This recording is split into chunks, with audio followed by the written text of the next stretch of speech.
Sports Hip Hop with DJ Mad Max. We have one of the all-time greats here joining me here. We know the songwriting credits, his artistry. Eric Okay. Bellinger, Grammy winning, Grammy nominated, all that. He's got all the accolades, and he's joining me here for the show Hello. tonight for Sports Hip Hop with DJ Mad Max, Live 365, iHeartRadio. Eric Bellinger, welcome to the show, man. Congratulations on all your achievements. I'm looking forward to these upcoming albums. We're gonna get into it. Welcome to the show, man. How's everything Thank going? you. I'm feeling good, man. Feeling blessed. Everything is going great right now. I'm happy. Yeah. And congratulations, man. I mean, this upcoming album, is this the 40th album now? Man, bro, this is 41. 41. This is 41. It's a new chapter. It's a new sound. It's a new time. I figured I'd branch out, do something different. Got some Afro beats, got some I'm a piano, got some Afro fusion with some, R&B feels, but really staying true to the sound. I did the entire album in Africa, so I'm excited. Yeah, how was your trip to Africa? I saw that in Yeah. preparation for this album. It was good, man. I was able to, really tap in to the motherland, the people, the culture, and it was really eye-opening for me just to be in, a different environment and just adapt. I'm truly an R&B guy, so for me to um dib and dab in this new field, you know, it was like I was a new artist again. Like I felt like it was a brand new experience, and I fell in love with music all over again. Yeah. And how are you feeling about this new record with Konshens? You got that dropping Man, tonight. yes, dropping tonight, midnight. I'm excited, bro. Special. Special. It's just my favorite one that I did out there. So for a minute I was going with different songs because other people were like, I like this one, I like this one, I like this one. But it just made so much sense to just rock with the one that was my favorite. And I don't got to be like, well, they said they like, you know what I mean? I'm like, I'm standing on business. This is my favorite. And I hope the people love it as much as I do. Oh, I love that. I heard it already, so I know that this is going to be a big one for you. And I like the experimental with doing this with Conscience because this is you going to Africa and now you want to try different things. So how was it with working with Conscience? Yeah, it was dope, so he does a lot of dance hall and reggae, so for us to come together, it's like, yeah, this one is, sure to at least get people to say, what's that? And I feel like as long as we can get them to say, what's that, and give it a chance, we're gonna get them to do a dance. You Yeah.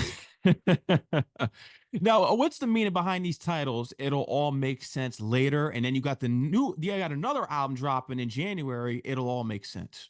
Yeah, it's pretty much a faith walk, I like to call it. Like a lot of times people only go with their normal routine because they just kind of know what to expect. But for me, it's like I'm doing things that are unorthodox. I'm not afraid to take risks. And a lot of people may not understand what I'm doing right now, but I just know that it'll all make sense later. A lot of times people can't see your vision, but they definitely want to share the dream.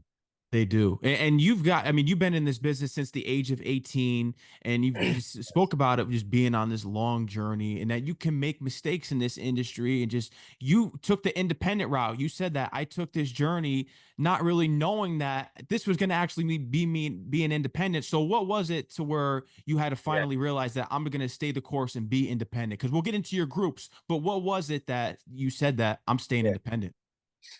At first it was like I was so used to sending the songs and they were so used to the A&Rs, me, pitching records for their artists. I feel like it took them a long time to actually see what was going on with my vision, with everything that I was doing, because they were so used to calling me to be the songwriter.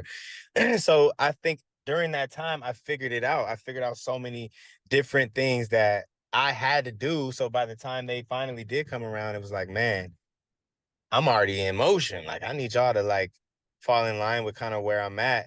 But it just never synced up again to where it was like making sense to say, okay, here's everything that I built that you guys didn't believe in while I was building it. Here you go. You know Yeah, what I'm and you saying? got the background being there, being in LA from Compton, going to school in Santa Fe. It's interesting Yeah. to learn about. So, when you were going to school in Santa Fe, was this more of a preppy school, or was it more on the white side of things? What was this school Yeah. that you went It to was that more was so Hispanic. different? It was more Latinos, you know what I'm saying? Um, my mom and dad was like, yo, we're not going to school in Compton. So I just had to commute pretty much 30 minutes every day to get to school, and kind of like Spencer on All American. Like I was just a football player, but I wasn't from there. So it was cool because I was able to have both heads on my shoulder. Like on one side, I had this kid who just like I said, had a good head on the shoulders, and the other side of me is like, yo, I'm from the hood and don't mess with me. So the balance was really perfect. I feel like when it came to being able to handle myself out in the streets, just because it ain't always so sweet, but it does help to lead with kindness and a humble spirit. Mhm. And when did you really start to touch base? I mean, you're from Compton. That's just one of the meccas of hip hop when we look at it. So when did you really start to get introduced to the hip hop genre? Because you're someone, when we look at Eric B for President, you got to look at that album. That's a reference to Eric B and Rakim. Of course, in Compton, we Yeah, know Death Row Records, NWA. We know all the yeah, legendary acts that have come out of there. And just being out there in LA, being able to work with the game, we've seen everything you accomplished. But when did you really start to tap into the hip hop side of things? yeah. Um, Actually, kind of early in my career, as far as like solo. When I was in the R&B groups, it was definitely heavy quartet, you feel me, in the still of the night, old school Drew Hill songs. But when I was on my solo swag, it was like I switched it up to be a rhythmic artist. My first single was Out on One or featuring Problem.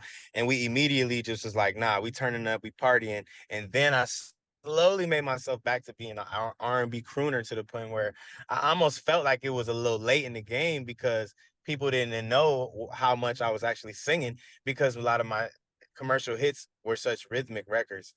You know what I mean? So we kind of did it the back route, and now I'm slowing it down for people, now that we have a fire club set, now that I have a radio presence, it's like, okay, now let's slow it down and dial back.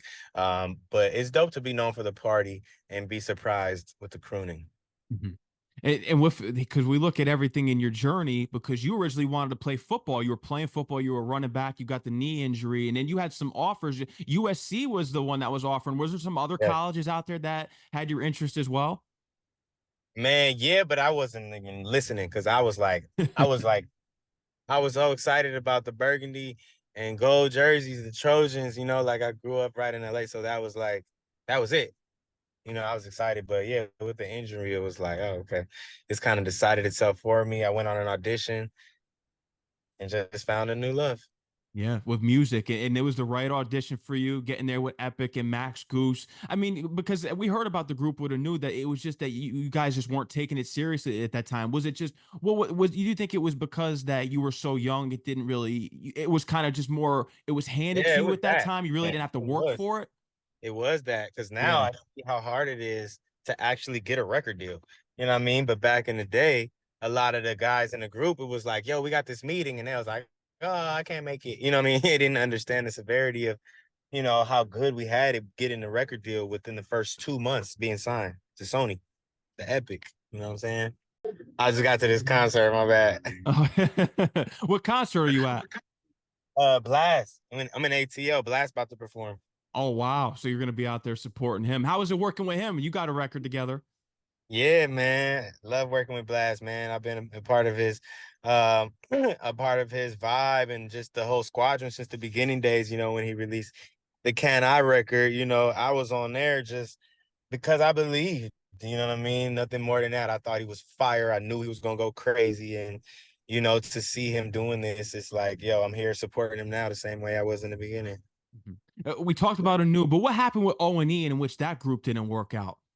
Man, O&E, bro, that group didn't work out just because I feel like it it was a little bit too tough. You feel me? Like the guys in the group and the management, I think they were trying to be too strong armed, to the point where I wasn't able to fly. You know what I'm saying? Like I was like, yo, I want to go here and write. I want to go here and do this, but it kind of kept it to where it's like we couldn't do anything. You know what I mean? By wanting to keep the group together, but I think by them wanting to keep the group together so bad, like you have a glass, if you squeeze it too tight, it's gonna break. Mhm. Erica Nuri was it's an important person in your life, putting you in those songwriting rooms and getting you linked up with Sony. What was that first songwriting experience for you in this industry that broke the mold for you? Man, first joint, I think I got flown to like Miami to work on Usher's album. I think Mm. right away, we nailed it. Did Let Me See, that became a single, and I was able to lock in with him. And grow up a brotherhood beyond the music. Yeah, and he's someone that's really involved with the records. I heard when he's in that room, because a lot of times it's emails now, but it's great to know that when you're in when you're in that recording room, you're right there with the writer. Oh yeah, man, gotta be there so they could connect. Otherwise, you're shooting in the dark. Yeah, and that was a huge record with Rick Ross, and it's something that was I loved when Rick Ross touched on that record with Trayvon Martin because you had the R&B soul stuff, but then you still had real societal issues in that record. Yeah, no, that was fire. When he said that, I was like, oh yeah, he stamped it. He did it with Yeah, that. he did, and you got New Flame. How was that recording process? Because that became the hit record. New Flame is fire, bro.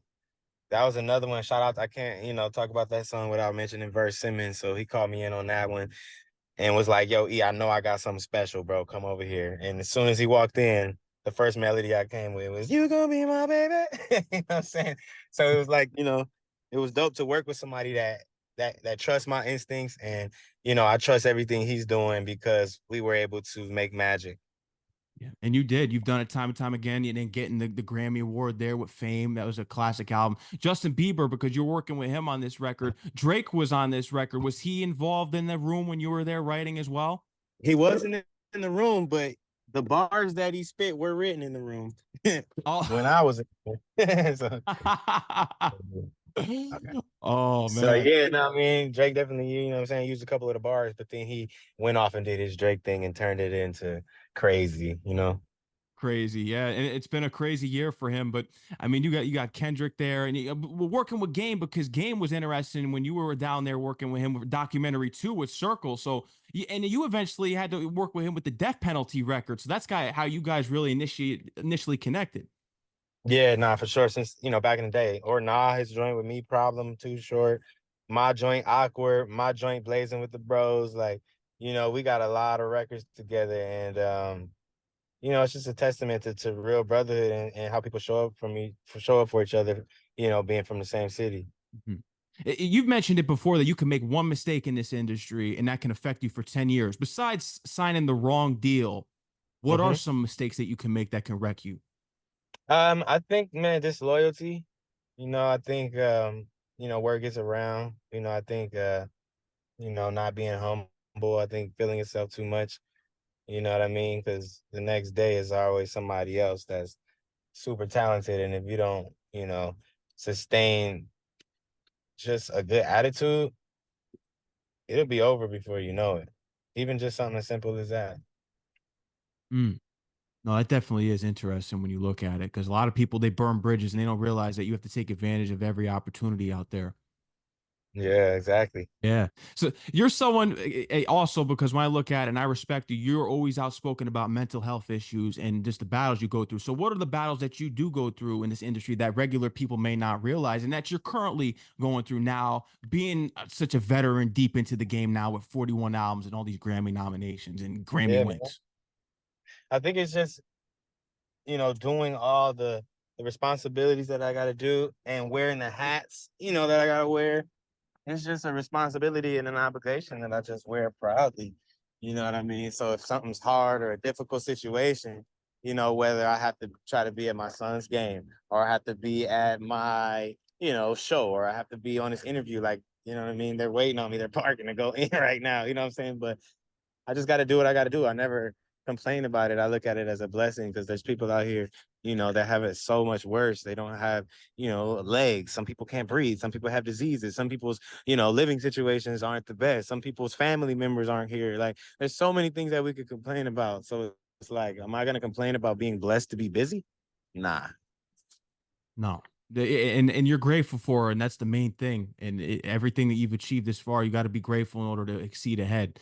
And you're also related to, I heard the writer of the Jackson Five with Bobby Day. So was there some things that you learned from him early on in your career Mhm. that you're able to put to your craft? Man, really just how he exemplified being a songwriter for himself and others, an artist, man, and to do it successfully and have a studio at the crib and be independently doing it. I think with it being my grandfather, it let me know directly that, anything is possible. Yeah. And I know Michael Jackson was a huge influence for you early on as a kid with the performances. Then you eventually get to be in the studios with Usher and Jermaine Dupri. How was that first studio session with you, Usher and Jermaine Dupri? Because I did hear, was it true that they were working on a Confessions too? Is that right? I heard that they were, I don't know what it's called, but they definitely working on new music, new albums and stuff like that. But it's definitely a fire energy to be around people that I love and studied my whole career.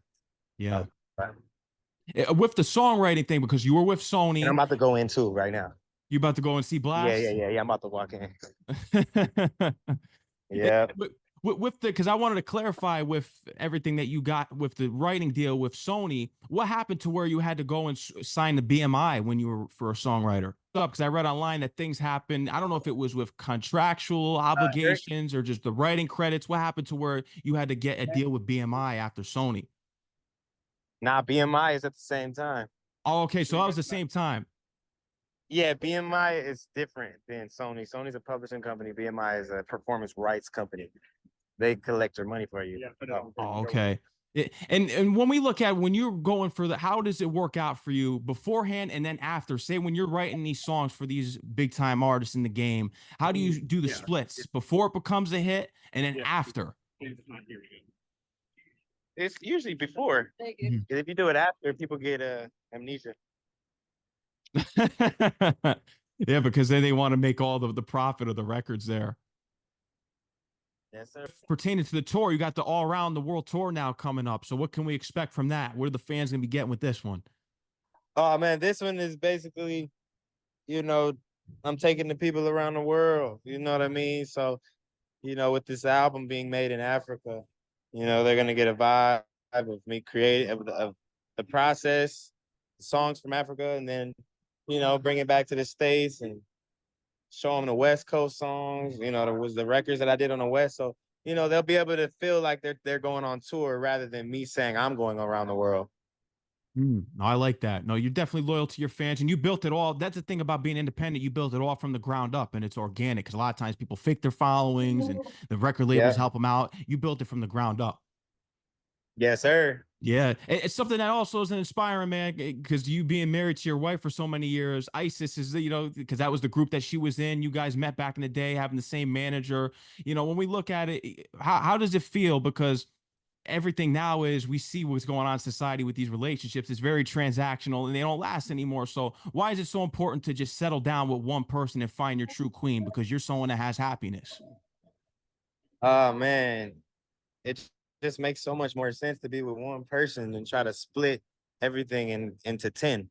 You know what I'm saying? Like, it seems like it's a tough question, but it's such a no-brainer that people are overthinking it.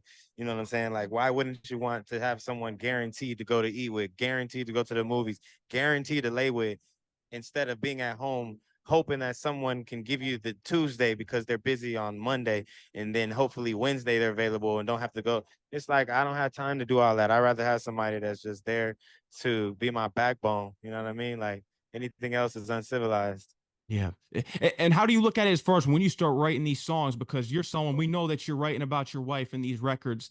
So how do you try to change it from the artist perspective, or do you kind of have to go along with what's going on in society? Because to me, with someone, we look back at all the old records from back in the day, they were singing to a particular one person. Now it's like you got to have 20, 30 options. So how do you try to interject into the music for other artists that, yeah, man, we should get back to the time of just looking for that one for us when writing songs for others? Yeah.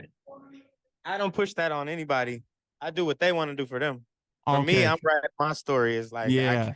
I'm not gonna try to make you believe you should be a one woman man if all you do is party every night. You know what I'm saying? So it's like easier to just meet people where they are. And for me, it's not a thing of, you know, I can't say this. It's like, I'm saying what I want. You say what you want, because each artist, that's how they're artists, by expressing themselves. Mm. Oh, I like that. At 2024, what did this year teach you now that you've been as a vet in this game? What did 2024 teach you? Just stay the course, trust the process. You know what I mean? You may think nothing's happening, but in actuality, you know, even you being still could be more productive than someone doing the wrong thing. That's right, man. Eric Bellinger is here. He's got a lot on the way. It'll all make sense. He's got That's the right. album. It all makes sense later, and it all makes sense. Make sure you tap in with him. He's got the new albums on the Yes. way. Special available at midnight now at Yes. Konshens. Eric Bellinger, is there anything else you love to let your fans know, audience know that we didn't touch on tonight? Man, thank y'all so much for rocking with me. I hope y'all with me on this next journey. You know, it's going to be a little different vibe, but it's sure to be everything that you didn't know you needed. I promise. Absolutely. The rebirth, man. I remember those records, Born to Sing. We got to take it back to the early days. You're well accomplished, man. You got a lot ahead of you. Yeah, man. It's definitely it's definitely been a journey, and each part I wear my heart on my sleeve. So, you can listen to the entire catalog in chronological order and just follow my journey. You know what I'm saying? So, I appreciate everybody's support. You already know. Eric Bellinger, man, thank you for coming on the show. You're always welcome on. Shout out to L Nights for getting us connected. That's the guy right there. Before Yes, you leave, man, sir. you already know. Eric Bellinger, congratulations on everything. I'm looking forward to the upcoming music. You got it, man. Thank you, brother. I appreciate that. You already know, man. Take care. Enjoy the rest of your night, all right? All right. Thanks, bro. All Appreciate right, it. man. Peace out. Later. Peace.